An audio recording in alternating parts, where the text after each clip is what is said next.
பந்தின் வடிவமோ வட்டம், நான் பேச வந்திருப்பதோ சட்டம்.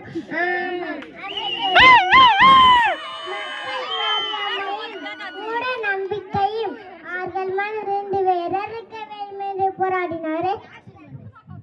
சட்டம் படித்தாரு, வாதாடினாரு, சரித்திரம் படைத்தாரு.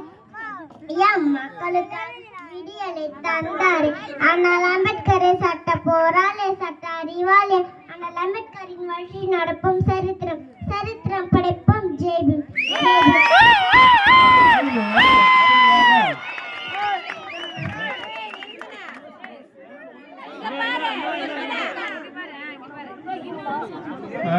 அடுத்தபடியாக என்ன உடனே பேசுவா அப்படியே பேசு.